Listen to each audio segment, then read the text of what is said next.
La nuit des contes présente La pièce d'argent, un conte de Hans Christian Andersen.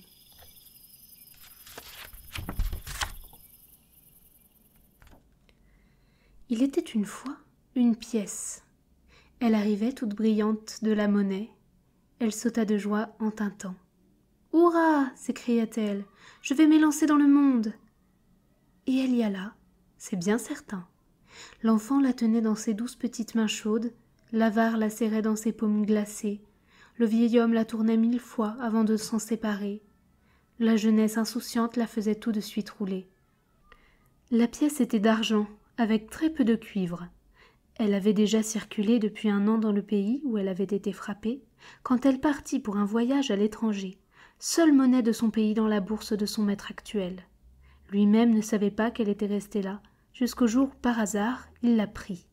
« Eh, voilà une pièce qui me reste de chez nous, pensa-t-il. Eh bien, elle fera le voyage avec moi. » La pièce d'argent sauta de joie en tintant comme les autres, quand le voyageur la laissa retomber dans la bourse. Elle resta là, au milieu de compagnons étrangers qui allaient et venaient, l'un faisant place à l'autre. Elle seule restait toujours dans la bourse, honorable distinction. Plusieurs semaines s'écoulèrent, et la pièce avait déjà voyagé bien loin, sans savoir où du reste, renseignée seulement par les autres qui se disaient françaises ou italiennes. L'une affirmait qu'on était dans telle ville, l'autre que l'on était dans tel ou tel endroit, sans que la nôtre puisse s'en faire une idée bien nette. Celui qui voyage dans une bourse ne voit rien du tout, et c'était bien son cas. Mais un jour, elle remarqua que la bourse n'était pas fermée. Elle se glissa jusqu'à l'ouverture pour jeter un coup d'œil à l'extérieur. Elle n'aurait pas dû le faire, mais elle était curieuse, et il faut payer cela cher parfois. C'est ainsi qu'elle tomba dans la poche du pantalon. Et quand le soir on en retira la bourse, elle resta dans la poche. Avec les vêtements à brosser, elle fut mise dans le couloir. Elle tomba par terre. Nul ne la vit ni ne l'entendit. Le lendemain matin, on rapporta les vêtements dans la chambre. Le voyageur s'habilla, partit, continua son voyage. La pièce resta là, fut ramassée et remise en circulation avec 3 autres monnaies. « C'est amusant de voir le monde, pensa-t-elle, de connaître des gens nouveaux, des coutumes étrangères. Mais voici sa triste histoire, racontée par elle-même. « Qu'est-ce que c'est que cette pièce-là ? Je n'en veux pas, elle est fausse, elle n'a pas de valeur. » Voilà ce qu'elle entendait tout le temps. « Fausse ? Pas de valeur ? » J'étais indignée, je savais que j'étais de bon argent. Frappée comme il faut dans mon pays. Sûrement les gens se trompaient.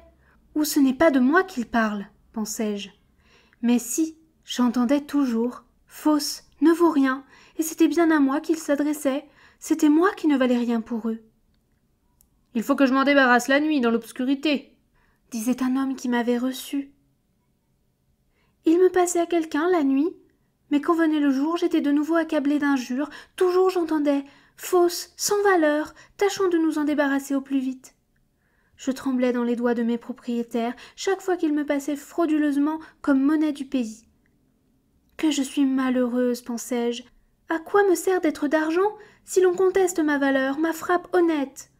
On n'a aux yeux du monde que la valeur qu'il veut bien nous attribuer. Ce doit être une chose affreuse que d'avoir mauvaise conscience, de se traîner sur le chemin du mal, puisque moi, parfaitement innocente, je me sens si misérable quand on me croit seulement coupable. Chaque fois qu'on me sortait, je redoutais les regards qui allaient se poser sur moi. Je savais qu'on allait me rejeter sur la table comme imposteur. Une fois, je tombai entre les mains d'une pauvre femme qui me reçut comme salaire d'un dur travail. Elle n'arrivait pas à se débarrasser de moi. Personne ne me voulait. J'étais un vrai tourment pour la pauvre vieille.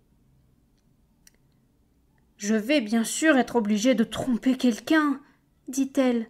« Avec la meilleure volonté du monde, je n'ai pas les moyens de garder une pièce fausse. Je vais la passer au riche boulanger. Il peut supporter la perte mieux que moi-même.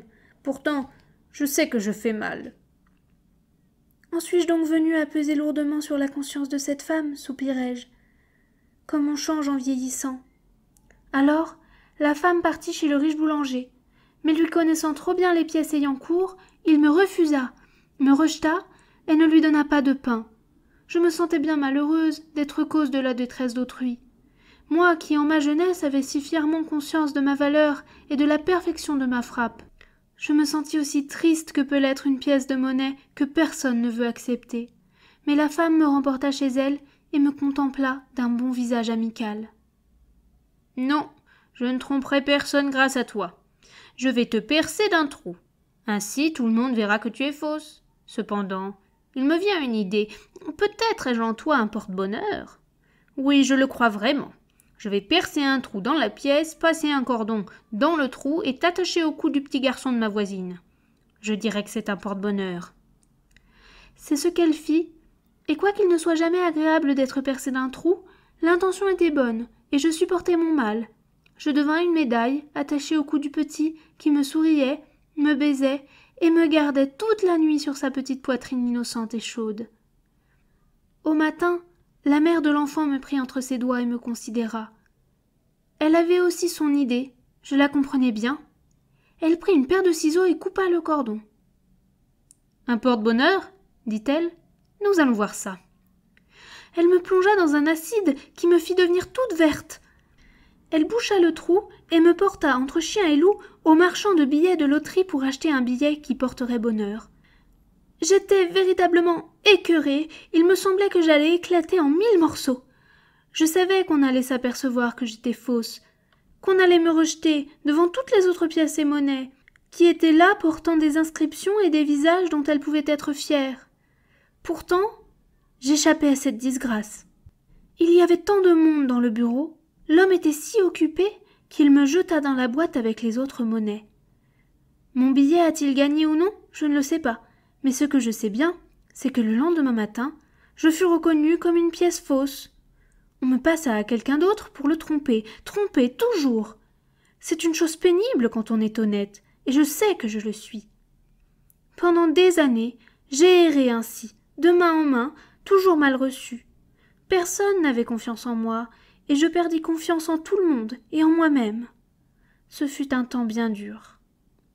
Enfin, un jour, un étranger arriva. Je lui fus passé. Il m'accepta, mais quand il voulut me repasser à d'autres, retentit l'affreux cri habituel. « Sans valeur, fausse !» « Je l'ai prise comme bonne ?» dit l'homme, et il me regarda de plus près. Puis tout d'un coup, un bon sourire vint éclairer son visage. Je n'avais jamais vu cette expression sur aucune autre figure me regardant de près. « Qu'est-ce que ceci ?» dit-il. « Voilà une monnaie de mon pays, une bonne et honnête pièce de chez nous, à laquelle ils ont percé un trou et qu'ils déclarent fausse. Voilà qui est curieux. Je vais te conserver et te ramener chez moi. » Un frisson de joie me traversa à l'entendre. J'étais bonne, j'allais rentrer dans mon pays où tout le monde me reconnaîtrait. J'aurais voulu lancer des étincelles de bonheur, mais ce n'est pas le propre de l'argent. Ceci est réservé à l'acier. Je fus enveloppée dans un papier blanc afin de n'être pas confondue avec les autres pièces, et à certaines occasions joyeuses, quand mon propriétaire rencontrait des compatriotes, il me montrait à eux. Tout le monde m'appréciait, me trouvait intéressante. C'est étonnant que l'on puisse être si intéressante sans dire un seul mot. Enfin j'arrivai au pays. Tous mes ennuis étaient finis. J'étais à nouveau heureuse, car j'étais de bon argent et de bonne frappe. Plus de désagréments à endurer, malgré le trou qu'on avait percé en moi, comme la marque honteuse d'une pièce fausse. Quelle importance, si l'on n'est pas vraiment fausse.